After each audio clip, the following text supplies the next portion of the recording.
I've been using the S5 II for the past 3 or so months, and it has quickly become one of my favorite go-to run and gun cameras.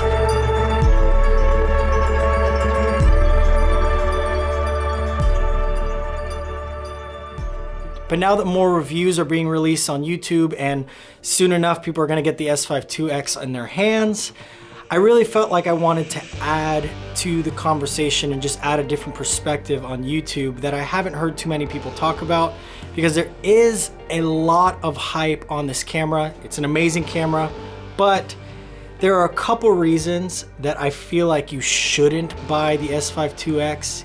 You might be thinking it's a much better camera overall, and it might end up costing you more money than you think, because it's not just a $200 upgrade. So let's not waste any time and let's get right into it. Before making this video, I actually made a post on the Facebook groups that made a good amount of people angry. It was more so an experiment to get people out of the woodworks and really share their thoughts about the X. I'm really glad I did personally, because I understood why people bought the camera in a generic sense. But after hearing your guys' responses to the post, it really helped me understand more why. I still do think it's a waste of money for a good amount of people, but that's just my opinion. But anyways, thanks to all those on Facebook that were able to add their input. The main selling point about the X is the fact that you can record ProRes externally, and that is an incredibly robust codec. It is an industry standard. It has some benefits, but there are a few things I want to touch on. The two caveats are you have to record externally and the file sizes are gigantic. So let's touch on the first one. A lot of people are saying, oh, it's cheaper and easier to record to an SSD. I don't agree with that whatsoever. First off, recording externally to an SSD was never a pro. With the Blackmagic cameras, it was actually a con. Many people complained. It was a nuisance that you had to record externally to an SSD. The reason being is you have to rig up your camera. You have an extra cable dangling out.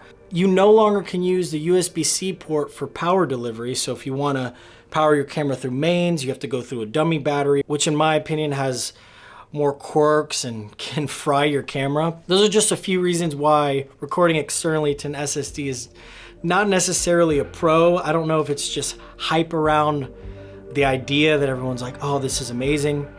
I can see pros to recording externally, but it's so much easier recording to an SD card and not having a cable coming out. The second con about ProRes that you might not be aware of is the fact that the file sizes are gigantic. For a project that would be around 100 gigs with the more compressed codec than the S5 II, with ProRes it'd probably be closer to a terabyte, maybe 900 gigabytes or something like that. And I can almost guarantee you, if you do this professionally, you're gonna end up spending way more than using SD cards on storage, more external hard drives to save all this stuff. If you have a whole storage system, it's not gonna be cheap whatsoever.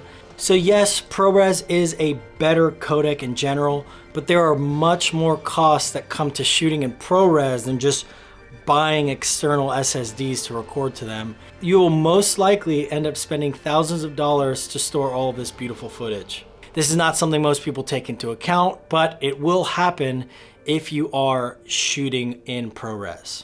And honestly, I've shot with both codecs for client work, and I haven't personally noticed too much of a difference. I've never had a client be like, oh, this project looks so good compared to this one or anything like that. So I really think we get hung up on all these industry standard things and gatekeeping and all of that when it's not really necessary. I do see the benefit in ProRes, and I'll talk about that at the end of the video. The second reason, which actually for me almost convinced me to buy it, ironically, is the fact that it can shoot B-RAW externally. The only caveat is you have to purchase the Blackmagic Design Video Assist monitor, which at that point you're not only using a proprietary monitor to Blackmagic, but it's setting you back $800, and you have to rig up your camera just to shoot in that codec. The S5 II in general is an incredible camera to just grab and go and shoot different things, and that's why I personally purchased it. I know a lot of people purchasing this camera are going for the run and gun feel, guerrilla type filmmaking. So That's one thing to keep in mind. So if we add up the extra things that you need to use most of these features efficiently on set, it costs a good bit more than $200. You have the Blackmagic external recorder, which is 800 bucks. The SSD situation, if you want it to be efficient and compact for filmmaking, you really should get that Condor Blue handle, which is, I think, $200. And then you have to get a special SSD to put in there. You can't just use the fat Samsung T7 ones. So that's gonna set you back a good amount more than just an SD card. And then you have to figure out ways of storing all those terabytes of ProRes footage. If you're a beginner or you've never used ProRes files before, this might be news to you. And that's exactly why I'm making this video. It's not to throw shade at a camera or cause drama or anything like that. I really wanted to add another perspective besides all of this hype and love for the X that I see on YouTube and in the Facebook groups and all of that. And the last and final reason is if you're willing to buy a camera used, once the X comes out, there are going to be a ton of S5 IIs on the used market. Rightfully so, it makes sense. It's not a bad thing, but people are gonna be competing with their used prices, and most likely you'll be able to get an S5 II for pretty cheap. So it won't just be a $200 price difference, it'll be more so around $500, maybe even $700 price difference when you compare it to a brand new S5 IIX. And that's one of the final reasons why I think you shouldn't buy the S5 IIX. So don't get me wrong, the S5 IIX is an incredible camera. There is nothing like it in this price range. All I'm saying is that the S5 II is probably the better camera for you if any of those reasons that I just mentioned make sense. There are a lot more costs that come with buying the S5 IIX than just $200 right off the bat. I'm not trying to be snarky, just hear what I'm saying. If you're not working for a production company that for some reason isn't paying you enough to buy a proper cinema camera, then this camera is perfect. Or if you really just like the S5 II workflow and you need ProRes, then buy this camera. If this is your A cam and you are wanting to rig it out, kit it out, you want to use B-raw, all that stuff, and you're completely fine with spending the $1,000+ on getting it going, adding all these different things to get a beautiful image, then the S5 IIX is the proper camera for you.